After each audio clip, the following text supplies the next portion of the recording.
여러분들은 이제 같은 물건을 산다면 큰 게 좋을까요? 작은 게 좋으실까요? 어리석은 질문이죠. 물건마다 다를 것 같습니다. 핸드폰 같은 경우는 큰 화면을 좋아하시는 분들이 있고, 아니면 이렇게 작은 거, 이렇게 접히는 거, 주머니 쏙 들어가는 거 좋아하시는 분들도 있을 것 같아요. 자동차도 그럴 것 같습니다. 어떤 분들은 큰 차 좋아하시는 분들도 있고, 어떤 분들은 일부 작은 차 이렇게 좋아하시는 분들도 있을 것 같아요. 여러분들은 어떠실까요? 여러분들의 취향, 각자 다 다양하겠지만, 저는 개인적으로 돌이켜보면 좀 그래도 큰 것들이 좀 좋은 것 같습니다. 핸드폰도 좀 큰 화면이 이렇게 보기도 좀 좋을 것 같고, 근데 또 무거우면 손목이 아파가 좀 그런 것도 있긴 하지만, 자동차도 아무래도 큰 차가, 저도 작은 차도 타보고 큰 차 타봤지만, 작은 차는 경차도 타보고, 큰 차는 차도 타봤지만, 장단점이 있긴 합니다. 작은 차는 확실히 운전하기가 편해요. 그리고 골목 다니는 게 너무 편하고, 주차도 너무 편하고, 또 주차장하면 반값 할인도 해주고 그런 굉장히 쏠쏠한 재미가 있었습니다. 근데 이제 승합차는 이제 아무래도 차체가 높으니까 이렇게 시야가 멀리 보이고 또 사람도 많이 싣고 짐도 많이 실을 수 있는 장점이 있어요. 지금은 약간 어중간한 차를 타고 다니긴 하는데 그래도 너무 감사하게 타고 있습니다. 제 차가 아니기 때문이죠. 큰 거를 좋아하시는 분들이 계세요. 내 거일 때, 저와 같이 내 거일 때, 그게 나에게 유익이 될 때, 큰 게 좋죠. 그런데, 만약에 나의 반대, 그러니까 나의 대적이 되는, 나의 원수가 되는 사람이 크다. 그의 등치도 크고, 능력도 크고, 뭐든 다 커. 그러면 어떻게 할까요? 이게 좀 이렇게 작으면 그래도 좀 이렇게 만만하게 볼 텐데, 물론 저는 뭐가 맵다는 말도 있지만 일단 그래도 사람이 그렇지 않아요. 뭔가 작아 보이면 내가 어떻게든 이길 수 있을 것 같고 하는데 상대방이 커. 이렇게 뭐든 이렇게 머리도 크고 등도 크고 주먹도 크고 이러면 뭔가 마음이 이제 위축되는 게 있는 것 같습니다. 그런데 그럼에도 불구하고 우리가 나와 함께 하시는 분이 더 클 때, 그 어떤 상황에서도 우리는 담대함을 누릴 수가 있는데요. 오늘 말씀에 우리 담대함을 좀 살펴볼 수가 있습니다. 우리 저번 주에는 다윗이 전투 중에 위기에 처하자 아비새가 함께 싸워서 이긴 후에 다윗의 용사들이 다윗에게 당신이 이스라엘 등불이니까 꺼지지 않게 이제는 전쟁터에 좀 나오지 말아달라고 한 내용을 살펴봤습니다. 그래서 우리에게 있어서 꺼지면 안 되는 등불이 무엇인지도 좀 살펴보았는데요. 자, 오늘 그 말씀을 좀 계속 이어서 살펴보면 다윗이 아비새와 그 죽인 인물이 어떤 인물이었냐 기억하시겠죠? 거인 쪽의 아들 중에 한 명이었어요. 그런데 이제 거인 쪽의 아들 중이라는 것은 이제 거인 쪽의 아들들이 함이 아니라는 의미를 담고 있습니다. 그래서 오늘 말씀에도 계속 등장하는데 18절에 보면 십부게라는 사람이 거인족의 아들 중에 삽을 쳐 죽였고 19절에는 엘하나는 골리앗의 아우 라미를 죽였다 합니다. 그리고 20절에는 키가 큰 자가 한 사람이 있는데 손가락과 발가락 각기 6개씩 있는 사람이었어요.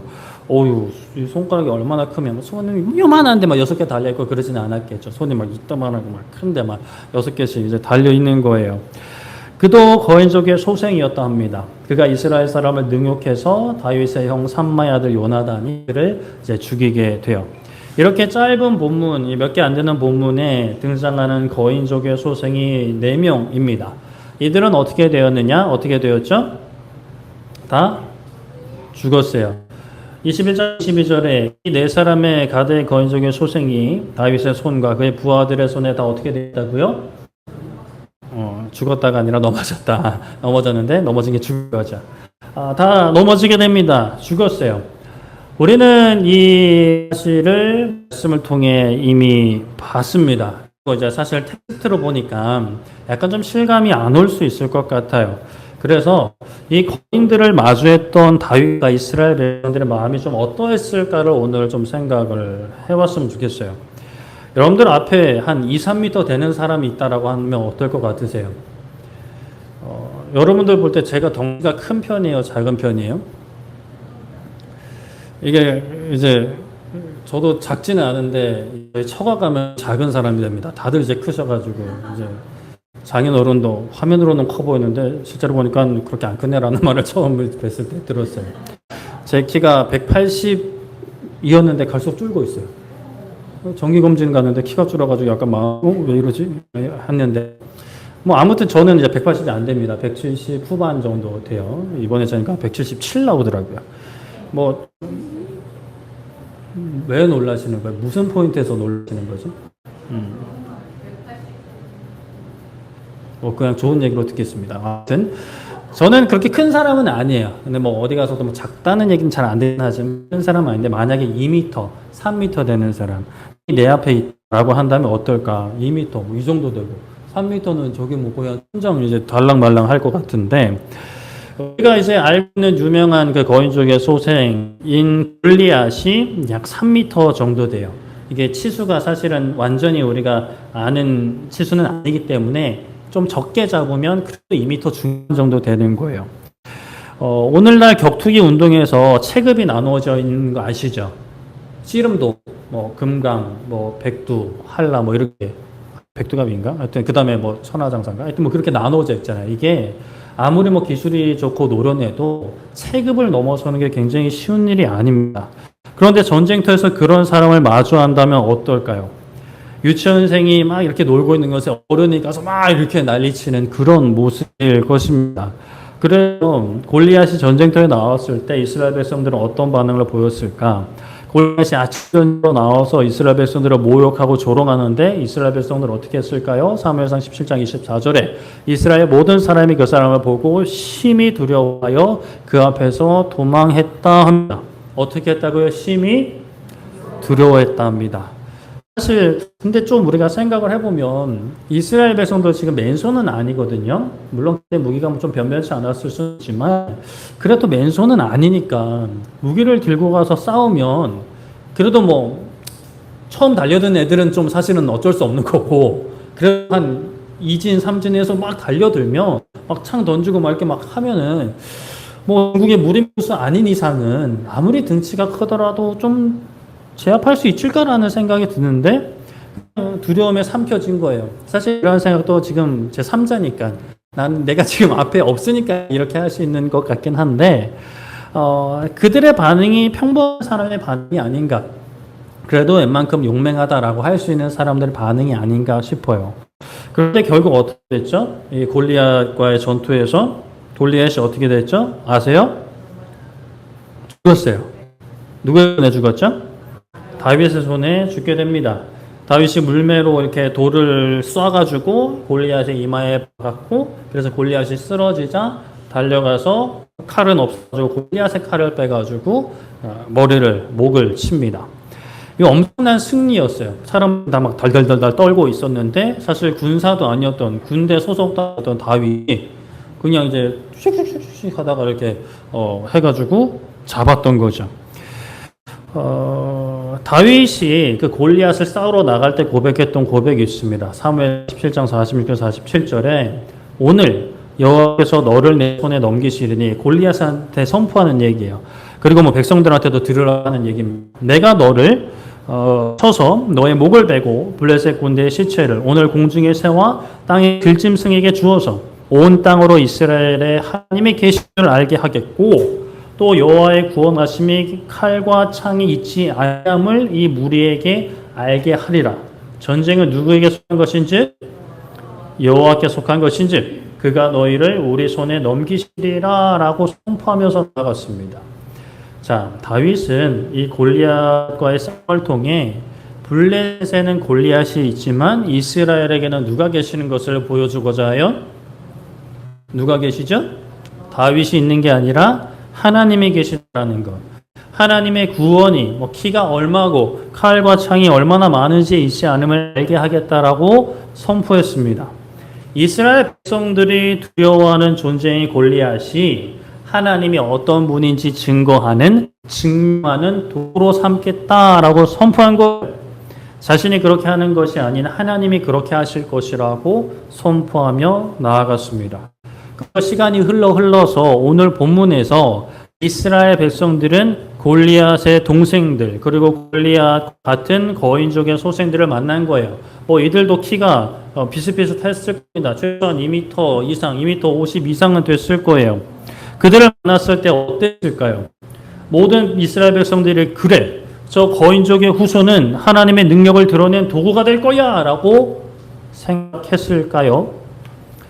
뭐 나와 있지 않으니 모르지만 전 개인적으로 생각을 해보는 것은 그렇진 않았을 것 같다라는 생각. 의미 없어서 그런지 몰라도 그렇지 않았을 것 같아요. 물론 다윗의 고백처럼 하나님이 행하실 일을 선포하며 나아가는 이들도 있었을 것 같아요. 그러나 많은 경우는 두려웠을 것 같습니다. 그때 다윗이 골리앗을 무찔렀던 그때 함께 있던 사람들, 그 모습을 봤던 사람도 다시 골리앗 비스무리한 인간 앞에 서니 두려움이 생겼을 거예요. 그 중에는 심지어 도망간 사람이 있었을 수도 있죠. 아니면 그래도 많은 사람은 두렵지만 계속해서 생각했을 것 같습니다. 골리앗도 무찔렀지 않느냐.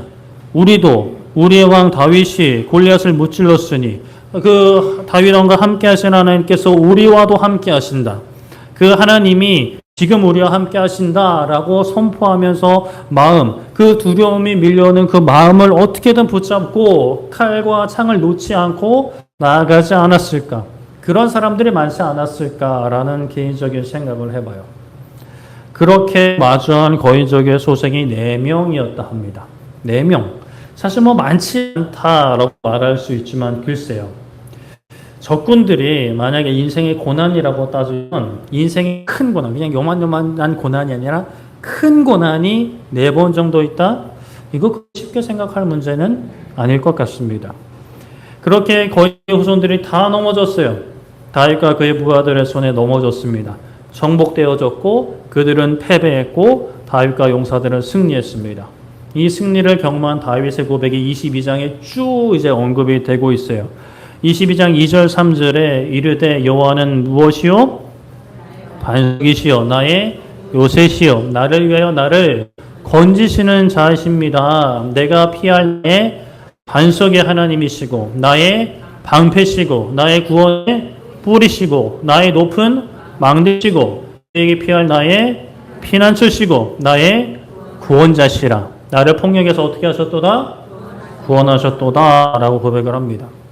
하나님이 나의 구원이시라는 거예요. 나의 방패, 나의 구원의 풀, 나의 능력. 나를 그 폭력에서, 나를 그 어둠에서, 그 고난에서, 슬픔에서, 괴로움 가운데서, 고독 가운데, 외로움 가운데 나를 구원하셨다고 고백을 하는 거예요. 우리가 인생을 살면서 고난을 만나게 됩니다. 그 고난은 참 종류도 다양하고 크기도 다양해요. 그 고난을 나름대로 잘 이겨내는 분들도 계시지만 정말 힘들게 아직도 해결되지 않는 고난 가운데 계신 분들도 계시죠. 그 고난은 뭐 육체의 질병일 수도 있고 또는 마음의 질병일 수도 있고 또는 사람들과의 관계 문제일 수도 있고 직장에서의 어려움일 수도 있고 뭐 가정에서의 어려움일 수도 있고 그냥 뭐 국가의 어려움일 수도 있죠. 다양한 고난이 때로는 하나씩 올 때도 있고 아니면 막 여러 가지가 겹쳐서 막 정신없이 나를 옥죄해 올 수도 있어요. 그러나 우리가 분명히 고백할 것은 그 모든 고난, 어떠한 고난도 예외 없이 그 모든 고난은 하나님 안에서 선이 됩니다. 하나님이 선으로 바꾸시는 거예요.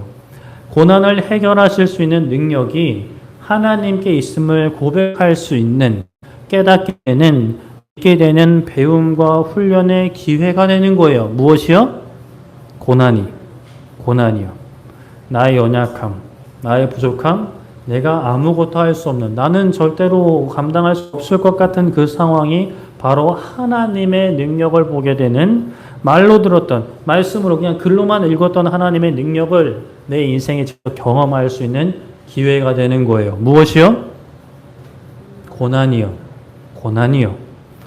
우리가 인생을 살며 마주하게 되는 정말 내가 해결할 수 없는 그 고난, 위기는 뭐가 있을까?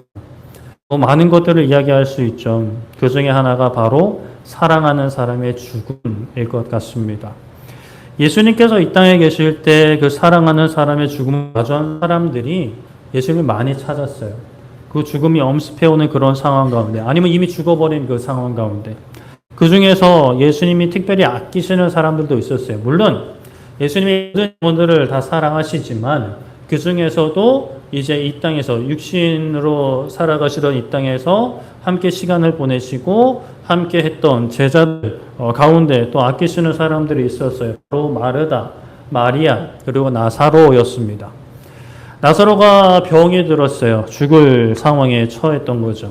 이게 간당간당한 거예요. 사람이 봐도 이거는 오래 못 살겠다 싶은 거예요. 근데 예수님이 함께 계시지 않았습니다. 그래서 그 나사로의 누이였던 마르다와 마리아가 사람을 보내서 예수님께서 좀 우리 집에 좀 와주십사 연락을 드립니다. 방문을 청해요. 왜 그랬을까요? 왜 집에 오시기를 바랬을까요? 그냥 와서 좀 쉬었다 가세요가 아니라 이 나사로를 좀 고쳐달라는 거죠. 이 나사로가 죽기 전에 오셔서 좀 만져주시고 이렇게 말씀해 주셔서 다른 사람들에게 베풀어 주셨던 그 이적을 우리 어머니 나사로에게도 좀 베풀어 달라는 그런 마음이었겠죠. 그러나 예수님이 어떻게 하셨을까요? 시간을 끄세요. 이게 뭐 바쁜 일 처리하고 가는 게 아니라 의도적으로 안 가세요. 예수님은 모든 영혼들을 사랑하시지만 그들을 또 사랑하신다고 분명히 말씀에 언급되어 있습니다. 그럼에도 시간을 끄시는 거예요. 그렇게 예수님은 시간을 끄시다가 그 나사로가 결국 죽게 되고 숨이 끊어지게 되고 죽은 지 4일이 지나서야 그 집으로 가십니다. 자, 마르다 마리아 입장에서 어떠했을까요? 뭐 너무나 잘 아는 이야기일 수 있지만 그래도 다시 한번 생각을 해봤으면 좋겠어요. 여러분들이 그 당하는 고난과 여러분들이 바라는 일, 하나님 간절히 기도했던 그 기도 제목들, 그게 완전히 그냥 없어져 버렸어요. 더 이상 이게 뭐 이루어질 건덕지가 조금 더 남지 않은 그 상태에서 이제 예수님이 닌기적 오시는 거예요. 예수님께서 그 마르다와 마리아를 아끼는 것을 마르다와 마리아도 알고 있었어요. 나름대로 특별한 관계를 유지했습니다. 그런데 예수님 분명히 그리 멀지 않은 곳에 계세요. 다른 사람들과 막 좀 속된 표현이 있지만 막 떠들고 계시고 그곳에서 놀라운 일을 행하시는데 나사로가 죽기 전에 충분히 오실 수 있는 거리인데 그렇게 뭐 급한 일이 있으신 것도 아닌데 안 오셨다는 거예요. 그리고 뭐 죽은 지 몇 시간 만에 헐렁벌떡 뛰어오시면 그래도 뭐라도 하실 수 있을 것 같은데 하루가 지나고 이틀이 지나고 3일이 지나도 오지 않으시고 4일이 되어서야 오셨던 거죠. 예수님은 참 이렇게 일부러 우리의 삶을 벼랑 끝으로 몰고 가실 때가 있습니다. 그냥 좀 이쯤에서 좀 해결해 주셨으면 좋겠는데 계속 벼랑 끝으로 모시는 거예요. 더 힘든 상황으로, 더 아무것도 할 수 없는 그 상황으로, 어떤 소망의 한 줄기 빛조차 내 생각의 기준으로 그 소망의 한 줄기 빛조차 없어져 버린 그 어둠 가운데로 막 우리를 몰고 가시는 것처럼, 아니 실제로 그렇게 몰고 가세요. 나는 아무것도 할 수 없는 그 상태, 정말 손 쓸 수 없는 그 상태로 내모십니다. 그렇게 아무것도 할 수 없어 그저 슬퍼할 수밖에 없는 그때 예수님께서 마르다와 마리아에게 느긋하게 오셔서 하시는 말씀, 요한복음 11장 25절 26절에 예수님께서 이르시되 나는 부활이요 생명이니 나를 믿는 자는 죽어도 살겠고 우를 살아서 나를 믿는 자는 영원히 죽지 아니하리니 이것을 너가 믿느냐라고 하십니다. 지금 초상집에 오셔가지고 나를 믿으면 죽어도 살고 영원히 죽지 않은 것을 믿니? 라고 물어보시는 거예요. 나를 믿냐라는 겁니다. 나의 능력을, 나의 존재를, 나의 정체성을 믿느냐고 하세요. 마르다도 마리아도 예수님이 오셨다라는 소식을 듣고 뛰쳐나가서 예수님을 만날 때 불평 아닌 불평을 쏟아 놓아요. 어떤 불평일까요? 주님께서 여기 계셨으면, 나사로가 죽기 전에 오셨으면 내 오라비가 죽지 않았을 겁니다. 라고 이야기해요. 이게 예수님을 믿는 거긴 해요. 그쵸? 나사로가 죽기 전에 오셨으면 살리실 분이라는 것을 믿기는 믿어요. 그런데 거기까지인 거예요. 거기까지 믿고 있는 거예요. 지금은 더 이상 할 수 없다라고 믿는 거예요. 예수님의 능력은 그 정도까지라고 믿고 있는 거죠. 그래서 불평 아닌 불만을 예수님께, 사실은 뭐 불평이라고도 좀 하기 그렇죠. 억한 심정을, 속상한 마음을 쏟아 놓아요. 예수님이 안 계셔서 죽었다라는 겁니다. 사실 이 반응이 보통 우리의 반응이지 않은가 싶어요. 예수님이 안 도와주셔서 나 이렇게 되었어요. 예수님이 그때 나 안 계셔서 우리 집이 이렇게 되었어요. 내 인생이 이렇게 되었어요. 라고 우리는 생각을 하죠. 그런데 그런 인생의 말씀이 들립니다. 예수님이 능력이시고 예수님이 답이시고 예수님이 문제 해결의 유일한 길이십니다. 라는 말씀이 선포되는데 적지 않은 사람들이 그 말씀을 듣고도 그러면 내 인생 왜 이래요? 그때 왜 안 계셨어요? 라고 반응을 고소한 것 같아요. 그런데 마르다는 안 그랬습니다. 마르다는요, 그래도 참 대단한 것이 처음에는 그렇게 자신 믿음의 그 정도를 고스란히 드러내지만 예수님이 물어보셨을 때 이렇게 나는 부활이고 생명이니 나를 믿는 자는 죽어도 살겠고 무릇 살아서 나를 믿는 자는 영원히 죽지 아니니 이것을 믿느냐라고 물어봤을 때 마르다는 아멘 합니다. 아멘이라는 단어는 없는데 그냥 그 의미는 아멘인 거예요. 27절에 같이 한번 읽어볼까요? 시작. 이르되 주여 그러하외다. 주는 그리스도시요 세상에 오시는 하나님의 아들이신 줄을 내가 믿습니다. 라고 고백합니다. 예수님의 부활이고 생명이십니다. 라는 고백도 귀한 고백인데 거기서 사실 더 나아가서 주님은 그리스도십니다. 왕이십니다. 세상에 오시는 하나님의 아들이십니다. 내가 그것을 믿습니다. 라고 고백을 하는 거죠. 사실 마르다가 이 고백을 하는 그 순간에도 슬픔이 사라졌을까요? 나사로를 잃어버린 그 슬픔이 예수님의 말씀을 듣고 갑자기 막 눈 녹듯이 사라져가지고 믿습니다! 라고 좋아서 막 그렇게 고백을 했을까요? 그렇지는 않았을 것 같습니다. 아직까지 그 슬픔이 해결이 안 되는 거예요. 해결이 안 되지만 그 상황 가운데 믿음의 고백을 하는 거죠. 오늘 이 시간 예수님께서 물으시는 이 말씀이 이 말씀인 것 같습니다. 너에게 나는 누구니? 나는 너를 믿느냐? 라고 묻고 계시는 것 같아요. 그러면 만약에 여러분들은 어떻게 답하실 수 있을까요? 예수님이 지금 여러분들에게 물으시는 거예요. 너는 나를 믿니? 너에게 나는 누구니? 라고 물으시는 거죠. 뭐라고 대답할 수 있을까요? 우리의 마음과 우리의 생각과 우리의 삶의 선택은 예수님이 어떤 분이라고 우리는 고백하고 있고 고백할 수 있을까요? 예수님은 아무런 죄가 없으시지만 우리를 대신하여 죽으셨습니다. 그러나 그게 아니라 살아나셨죠. 그게 끝이 아니라 살아나셨습니다. 부활하셨어요.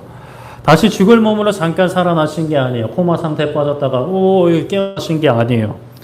완전히 죽으셨다가 다시 완전히 살아나셨어요. 다시는 죽지 않을 몸으로 영원히 살아나셨습니다. 예수님을 믿는 이들에게 얻게 될 예수님을 믿는 이들이 얻게 될 영원한 부활의 첫 스타트를 끊으셨어요. 모범이 되셨어요. 첫 열매가 되신 거죠. 그렇게 예수님은 사망을 이기셨습니다. 사람들이 과거부터 두려워하던 인생의 가장 큰 문제로 여긴 그 삶을 사실 우리가 인생에 겪는 모든 문제의 근원이라고 할 수 있는 그 죽음을 예수님께서 이기신 거예요. 그 부활의 능력이 그 영원한 생명이 지금 이 순간 우리의 일상 가운데 얼마나 영향을 끼치고 있을까? 우리가 예수님을 믿으면 천국에 간다라는 사실은 그래도 있는 그대로 많이들 받아들이시는 것 같아요. 그런데 이 세상에서 일어나는 우리의 삶 가운데 일어나는 일들을 하나님께서 해결해 주실 것이라는 믿음, 좀 우리가 생각을 해볼 필요가 있습니다. 물론 우리가 어떤 문제가 생겼을 때 하나님을 그 문제 해결사만 생각하는 것은 좀 위험할 수 있어요. 나는 내 인생을 살고 내가 원하는 일을 가면서 내 앞에 놓인 문제가 생겼을 때 하나님이 빨리 해결해 주시고 하나님 가시고 또 다른 필요한 데 가시고 마치 AS 기사처럼 그렇게 이제 하나님을 생각하는 것은 건강한 신앙이라고 보기는 어렵습니다. 하지만 해결되지 않는 문제 앞에 하나님이 이 문제까지는 해결해 주시지 않을 거야 또는 이것까지는 신경 쓰지 않으실 거야 라고 은연중에든 대놓고든 생각하는 것은 그에 못지않게 위험한 상태입니다. 하나님은 우리의 영혼의 문제, 그러니까 천국과 지옥의 문제를 해결해 주시는 분이세요. 그러나 그 그것만이 아니라 그 해결은 우리의 온 인생에 영향을 미치고, 그리고 그 영향은 단순히 우리의 마음을 평안케 해주는 정도에서 그치는 게 아니라 실제적으로 우리의 모든 삶을 다스리시고 우리의 문제를 해결해 주십니다. 우리의 모든 일상이 하나님의 통치 아래 있어요. 마태복음 6장 30절에 오늘 있다 내일 아궁이에 던져지는 들풀도 하나님이 이렇게 입히시거든 하물며 너희일까 보냐 믿음이 작은 자들아 라고 말씀을 하십니다. 이 말씀은 무슨 말씀이에요? 너희는 들풀보다 못난 존재가 아니다. 덜 귀한 존재가 아니다 하십니다. 그러니 앞선 말씀에 무엇을 마실까 무엇을 입을까 염려하지 말라 하시는 거예요. 그냥 단순히 먹고 마시는 것만 염려하지 말라는 걸까요? 인생을 사는데 너희들의 인생에 필요한 모든 것들을 염려하지 말라는 거예요. 그 모든 것을 책임지실 하나님을 의지하고 하나님을 신뢰하면서 너희의 마음과 생각과 에너지는 하나님의 나라와 의를 구하라고 하시는 거죠. 6장 33절 같이 읽어보겠습니다. 시작! 그런즉 너희는 먼저 그의 나라와 그의 의를 구하라. 그리하면 이 모든 것을 너희에게 더하시리라. 아멘. 하나님께서 더하신대요. 하나님께서 모두를 속여 먹으시려고 이런 공수표 날리고 우리의 단물만 쪽쪽 빨아드시는 분은 아니시겠죠. 그렇죠? 우리가 그렇게 믿지는 않잖아요. 근데 우리가 그렇게 행동해서는 안 되겠죠. 하나님은 우리의 모든 상황을 아세요. 모든 어려움과 모든 슬픔과 모든 눈물을 아세요. 그러면 그 하나님 앞에 우리는 어떻게 해야 될까요? 어떤 반응을 보여야 될까요? 가장 먼저 기도해야 돼요. 기도가 뭐예요? 기도. 뭐 다양하게 설명할 수 있지만 그냥 하나님과 토킹하는 거죠. 대화하는 거예요. 하나님께 모든 슬픔과 아픔을 다 고백해야 됩니다. 하나님이 아시니까 고백해도 되지 않겠지. 글쎄요. 여러분들 진짜 힘들고 어려울 때 물론 정말 힘들 때는 뭐 그냥 아무 말도 하기 싫을 때도 있긴 하지만 진짜 내 마음을 알아주는 사람이 있으면 그 앞에서 그냥 가만히 있을까요? 물론 가만히 있을 때도 있죠. 근데 가만히 있다가도 터지기 시작하면 이게 그냥 뭐 몇 날 며칠을 그 앞에서 다 쏟아내는 게 사람의 마음이 아닌가 싶어요. 그렇다면 하나님이 진짜 내 마음을 아신다, 내 슬픔을 아신다, 내 아픔을 아신다라고 한다면 아시니까 뭐 굳이 힘든데 뭘 이렇게 기도를 해 라는 게 아니라 진짜 하나님이 내 앞에 계시고 내 안에 계시고 나를 아신다라고 한다면 그 앞에 우리의 아픔과 슬픔을 쏟아놓지 않을 수가 없는 거예요. 그만하라고 사람들이 말할 때까지 그냥 틈만 나더라. 하나님 이거 힘들어요. 하나님 저거 힘들어요. 하나님 나 너무 속상해요. 라는 말이 전부라 하더라도 그렇게라도 기도를 하겠죠. 그런데 또 거기서 멈추는 것이 아니라 우리는 이 모든 것을 해결하실 능력이 하나님께 있음을 선포해야 됩니다. 아직 믿음이 너무 약해서 막 의심이 99%고 믿음이 1%라고 할지라도 우리는 그래도 이제 의지가 있잖아요. 하나님이 허락하신 사람의 능력이 있단 말이에요. 말할 수 있어요. 선포할 수 있어요. 저는 그런 마음에 없는 얘기 못합니다. 그런 이상한 얘기 하지 마시고 그냥 그런 이상한 얘기 할 바에는 그냥 믿음의 선포를 하셨으면 좋겠어요. 그리고 선포하면서 해결해달라 구해야죠. 해결해달라고 구할 때도 계속해서 의심이 밀려올 수 있어요. 과연 해결해 주실까? 이것마저? 이거 뭐 전화기기 고치는 것도 해결해 주실까? 아니면 뭐 이 병도 고쳐 주실까? 저 사람의 마음을 바꿔 주실까? 아니면 나를 좀 고쳐 주실까? 뭐 이런 다양한 거 일단 그런 생각 하지 말고 일단 이제 하나님한테 일단 기도하는 거예요. 구하는 것은 내가 뭐 어떤 문제를 놓고 구하는 것은 이 모든 문제의 답이 하나님께 있음을 향한 믿음의 선포입니다. 믿음의 고백이고요. 믿음의 훈련이고요. 믿음의 교육이기도 해요.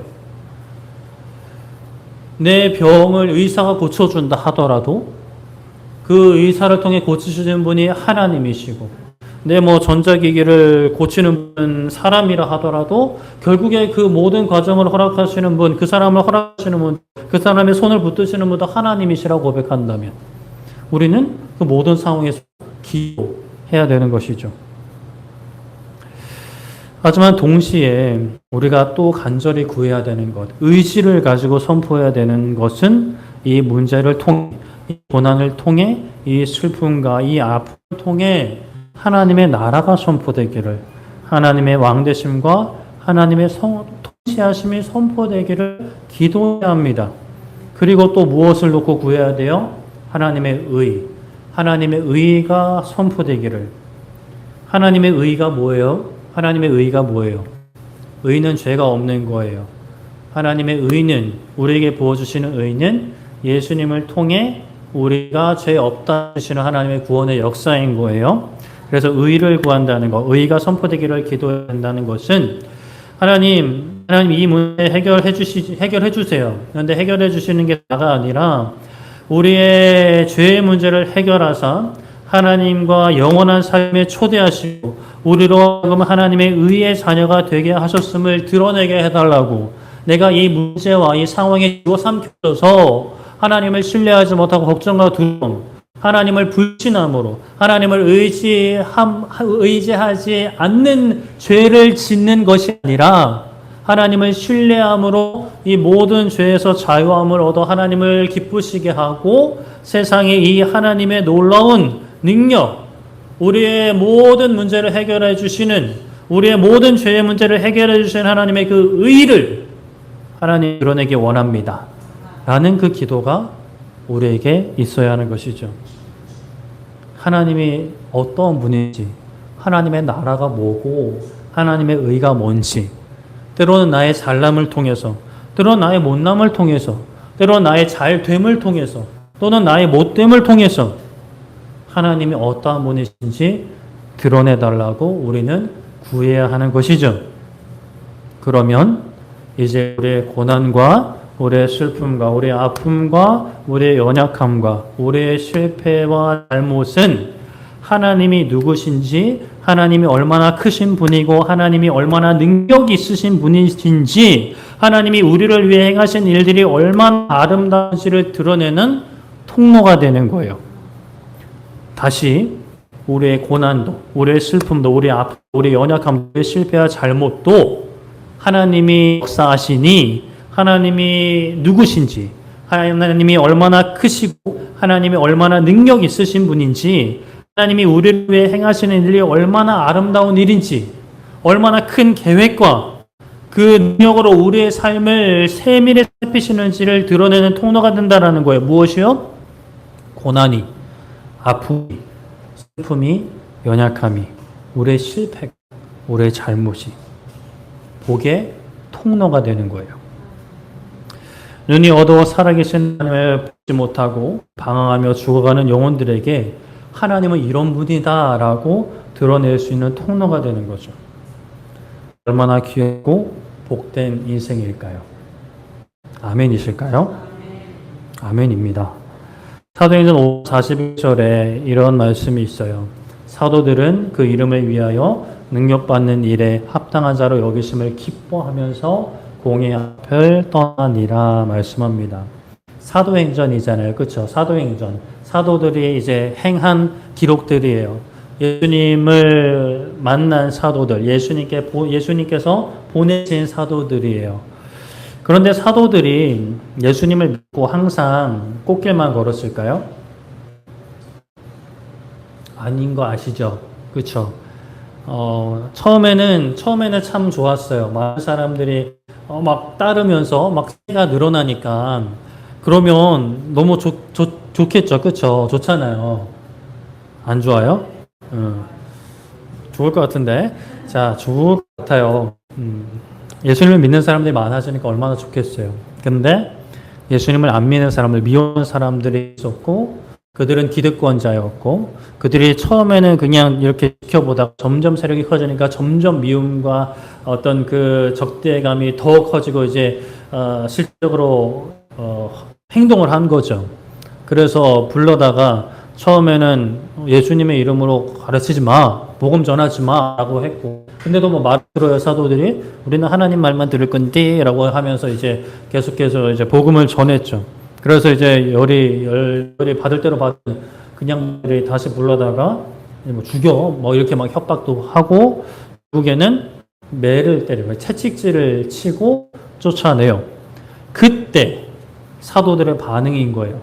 매를 맞고 채찍질을, 여러분 채찍 맞아봤어요? 안 맞으시기를 축복합니다.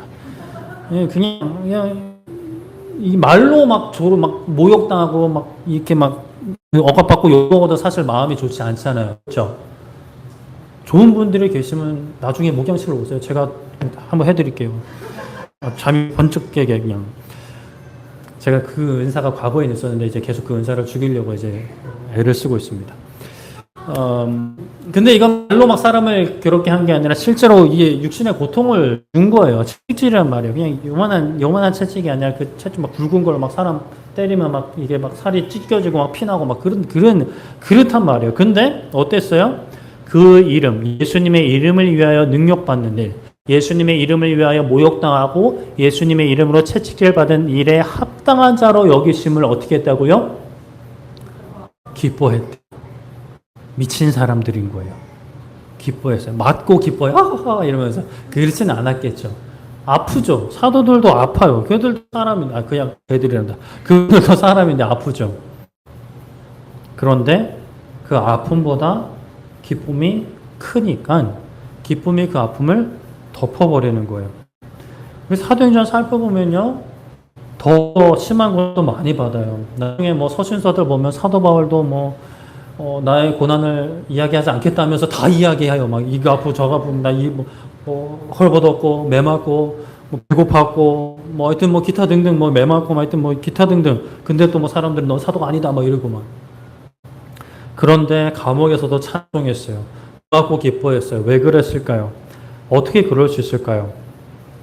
내가 당하는 고난이 하나님을 증거하는 통로가 되고 또 내가 하나님 안에서 바른 길을 걷고 있다는 증거가 되니까 내가 하나님의 자녀가 맞구나 라는 증거가 되니까 그것 때문에 기뻐했던 거예요.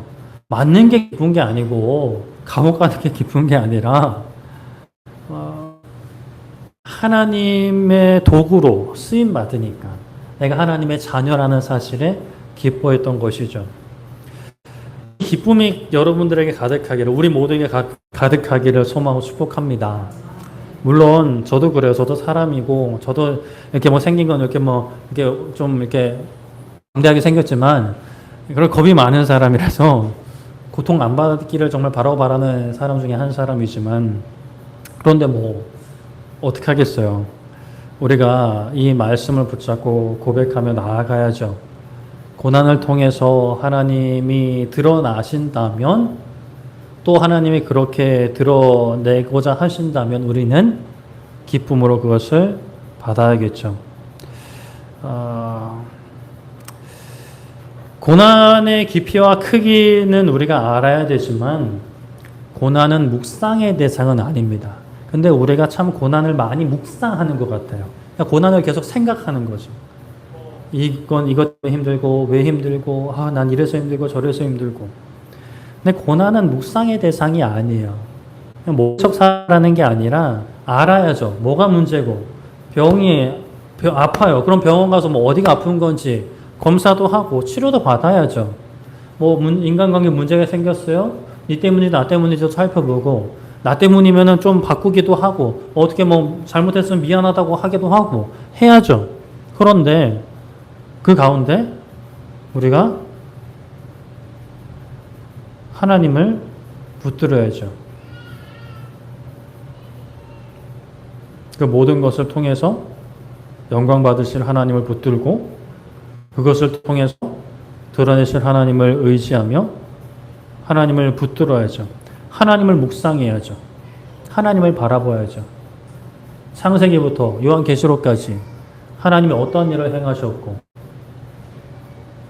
어떤 놀라운 능력을 드러내셨는지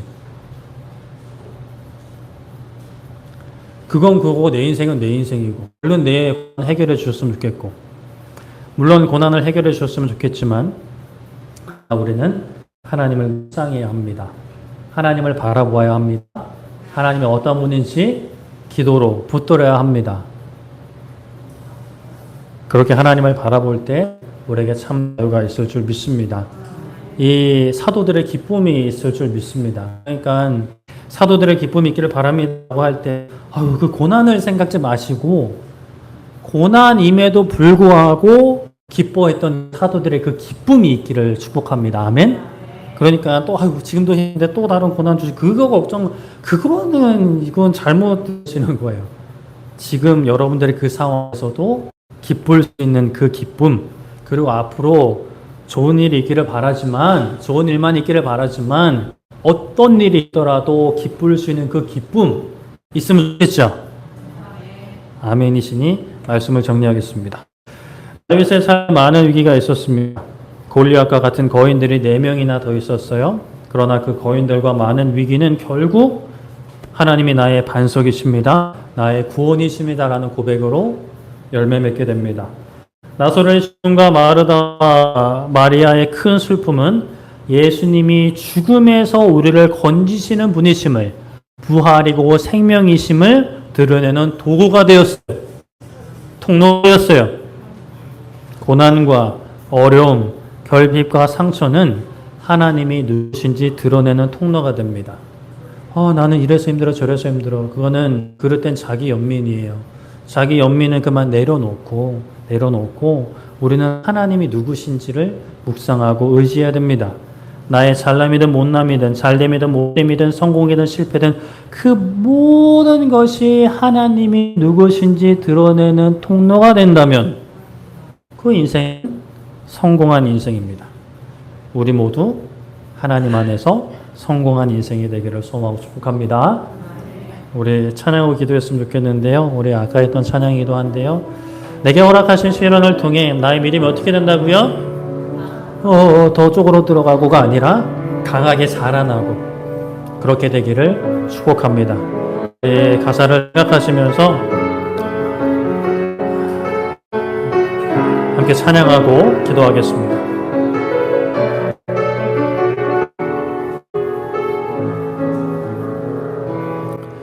내게 허락하신 시련을 통해 나의 믿음 더욱 강하게 자라나고 험한 산과 골짜기 지나는 동안 주께 더 가까이 나를 이끄시네.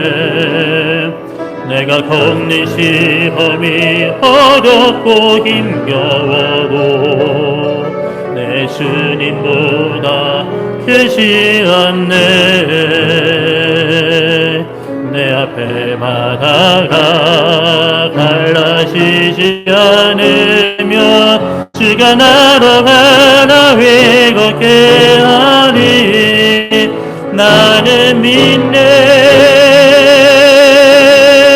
주의 능력으로 내 삶 새롭게 되니 나는 믿네. 주의 능력으로 담대히 나가리라. 주와 함께 싸워 승리하리라. 날마다 믿음으로 나아가 나는 믿네. 나는 믿네. 주의 능력으로 내 삶 새롭게 되리. 나는 믿네. 주의 능력으로 담대히 나가리라.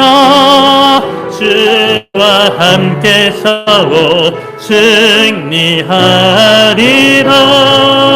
날마다 믿음으로 나아가리 하니 하나님 사랑의 은혜로 너를 어느 때나 바라보시고 하나님 인자한 괴로서 언제나 너에게 기울이겠네. 어둠에 밝은 빛을 비춰주시고 너의 작은 세례매로 응답하시니 너는 어느 곳에 있든 그를 향하고 주만 바라보시라. 하나님 사랑의 눈으로 너를 어느 때나 바라보시고 하나님인 자비로서 언제나 너에게 기울이시네. 어둠에 밝은 빛을 비춰주시고 너의 절제함에도 응답하시니 너는 어느 곳에 있든지 주를 향하고 주만 바라보시라. 주만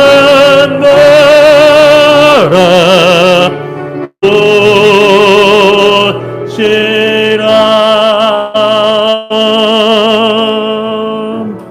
아멘.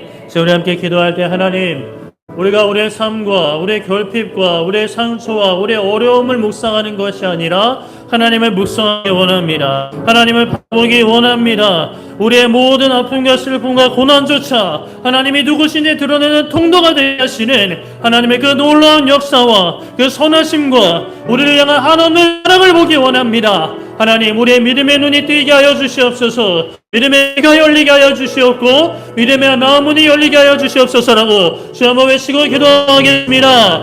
주여! 살아계신 하나님 아버지, 하나님 이 시간 아버지 하나님 보혈의 공로를 의지하여 하나님 아버지께 간구합니다. 아버지 하나님 우리의 믿음의 연약함을 용서하여 주시옵고 하나님을 바라보기보다 하나님을 묵상하기보다 고난과 어려움과 결핍과 실패와 절망을 묵상하였던 우리를 용서하여 주시옵소서. 아버지 하나님 다시 한번 믿음의 눈을 들어 하나님을 바라보기 원합니다. 우리의 고난과 우리의 연약함과 우리의 실패 우리의 잘못조차 하나님이 누구신지 하나님의 나라가 무엇이고 하나님의 의가 무엇인지를 드러내는 도구가 될 줄을 믿사오니 아버지 하나님 우리 삶이 우리 세상의 기준으로 평가하지 않고 하나님의 능력으로 하나님의 말씀을 다시 일어나 하나님을 바라보게 하여 주옵소서. 기도를 들으시며 우리의 삶을 세밀히 살피시는 불꽃과 같은 눈동자로 우리의 삶을 살피시는 하나님을 바라보기 원합니다. 하나님을 의지하기 원합니다. 하나님을 신뢰하여 하나님을 찬양하기 원합니다. 하나님 사도들이 누렸던 그 기쁨을 우리가 누리게 하여 주시옵소서. 어떤 고난에서도 반성을 멈추지 않고 기도하고 사명을 멈추지 않던 소명을 멈추지 않았던 소명을 잃지 않았던 그 사도들의 삶이 우리의 삶이 되게 하여 주시옵소서. 아버지 하나님 우리는 연약합니다. 우리는 고난을 이기기 힘든 연약한 이들입니다. 아버지 하나님 사랑을 믿사오니 아버지 감당할 힘을 주시고 귀할 길을 허락하사 끝까지 믿음의 경주를 놓치지 않고 걸어가도록 아버지 우리를 도와주시옵소서. 하나님 사하여 주시옵소서. 악한 마귀가 함께 무너지게 하여 주시고 아버지 오직 주 예수의 이끄는 능력이 그 선하신 우리의 삶 가운데 아버지 하나님 보게 하여 주시옵소서. 참 새롭게 되리 나를 믿네 내 능력으로 담대히 나가리라 주와 함께 싸워 승리하리라 날마다 믿음으로 나 살아가리. 살아계신 하나님, 골리앗도 거인의 후손들도 아버지 다윗과 그 용사들 손에 무너진 줄 믿습니다. 그것이 그들이 잘나서가 아닌 하나님께서 이기게 하신 줄 믿습니다. 하나님 우리의 삶 가운데 골리앗과 같은 거인들과 같은 고난이 우리를 옥죄어 온다 하더라도 아버지 하나님 그 거인들을 보는 것이 아닌 그 거인들보다 크신 하나님을 보게 하여 주시옵소서. 우리의 고난과 슬픔과 걱정과 두려움보다 크신 하나님을 보게 하사 믿음으로 승리케 하시며 우리의 고난조차 하나님이 누구신지 드러내는 통로가 되게 하사 기쁨과 찬송의 발걸음을 멈추지 않게 하여 주시옵소서. 감사드리며 예수님의 이름으로 기도드립니다. 아멘.